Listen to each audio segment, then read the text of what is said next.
we are indeed at the Ladybrand Academy here in Ladybrand, one of the schools that actually got 100% pass rate in the class of 2025. It is a private school here in Ladybrand that actually has 99% of learners coming from Lesotho.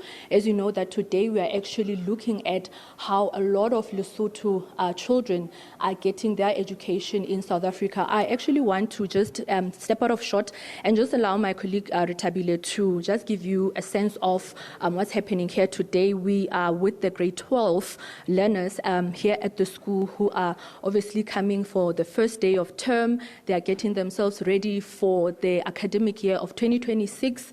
And of course, they have those big shoes to fill because their predecessors got 100% in 2025.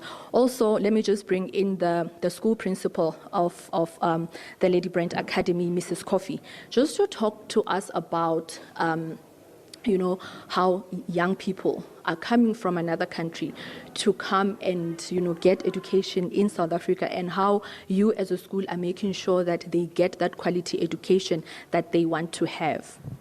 Thank you for the opportunity. It is our privilege to have students from Lesotho coming to South Africa, to our school to study, because we offer the CAPS curriculum.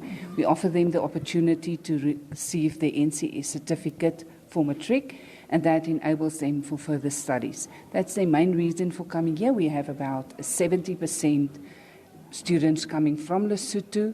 They really put in the effort, the hard work, travel far, and it's really my honor to work with them. And last year's success was teamwork, the work from the students and beautiful teachers who really put in the time and effort to get us here. Thank you so much for that. I just want to bring in one of the learners. She's actually the deputy head girl here at the school. Her name is Bohlokwa Mahula. Yes, she's also one of those learners who travel daily from Lesotho coming to South Africa. And I just want to talk to you, Bohlokwa, about, the logistics of coming to school every day. You have to be on time. Firstly, just talk to us about how long have you been a learner in a South African school? Thank you so much, Mayor. I have been a learner in South Africa since the year 2024, when I came here in Ladybrand Academy for grade 10. And I'm here for my third year, which is currently matric. And I do say it is very much a struggle in the morning to come here, because at the borders we have very long lines that we have to stand. Even with our student permits, we're still told it doesn't matter, just wait at the line, wait to be scanned, wait to have your stamp. And then when we get to the transport side, yes, as students, we are allocated our own taxis. And that is very helpful because they drop us right here at school. After school, they collect us. We go back to the border, another long line, and we have to go back home. So yes, it is a bit of a struggle, but we do make sure that we're here every day, 7:30 when school starts. Yes. So what does that mean for you? What time do you have to wake up in the morning for you to be able to be here at 7:30? And which part of Lesotho are you coming from? For me, I live very close to the border, Maseru West. So I wake up at 5 in the morning, I get ready, leave home at 6 o'clock. At 6 o'clock, I'll go to the border, arrive around 6:15, and then wait for the other students to arrive so that we can all go to school.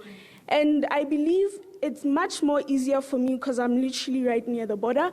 But for other people from the Beria side and those far sides of Maseru, I believe it is a huge struggle for them. Yes.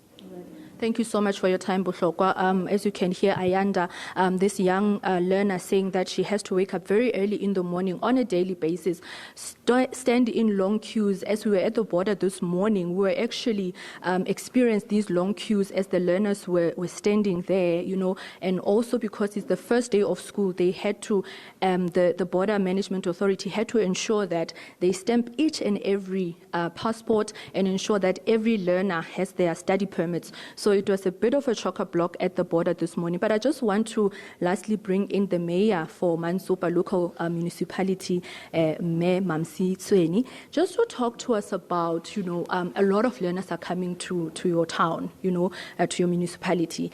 And I mean, all the border towns across the Free State will have a similar situation. But for you in particular as a municipality, how are you ensuring that this quality education that these young people are in search of, they do get it? What is your role as a municipality to ensure that they actually study in safe spaces? Thank you very much. Difficult as it may be, you've just heard one of the learners saying that it's difficult for them to come to school on a daily basis. And I think it's a privilege today that we are live on TV, because those are issues that we normally raise with the powers that be, that the minister, for instance, that we have the issue of learners coming to Ladybrand. It's forever full there, they cannot be on time. So I think this is assisted at some point, that now that it's coming directly from the affected learners, that, by the way, they're children and they get frustrated. Maybe now it will start to make sense to everybody that something must be done at the borders for easy access to them to come to South Africa. Because we appreciate the relationship that Lesotho and South Africa has, and it shows how important South Africa is to Lesotho, that children will even come cross the border to come and get education in South Africa. To us, that's a very big thing. We try as a municipality, difficult as it may be. I was talking to Ntate Kraus earlier on that we have a street around the school that we still need to finish. That simply said, it's simple access for the school. That's part of service delivery.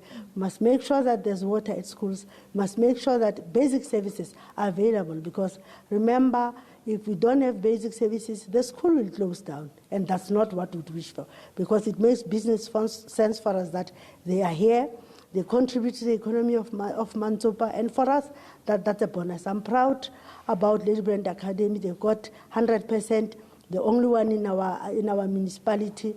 I'm just so elated. I'll be going to the Well Done function, very proud.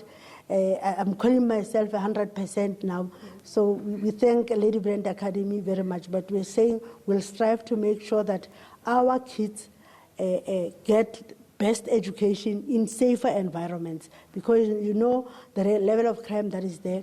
It happens in the night, it happens in the mornings, in the days, but we must make sure that as the municipality, as the community of Mansopa, we take care of the environment and the situation that the learners are learning from, so that they can give us better results and they can also be better people. Thank you very much. Thank you so much, Mayor. That was the Mayor of Mansopa, Mamsi Seekoei, just talking to us there, of course, about how they also want the border to ensure that learners who are coming from Lesotho gain access, easy access.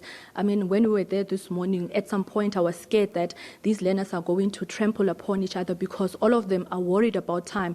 And as you can imagine, a learner would not want to be late for school. But that's the story for today. A lot of young people, not only in Ladybrand, but all the towns that are bordering Lesotho and South Africa will have a similar situation, where learners are coming from Lesotho, coming into South Africa to seek that better education.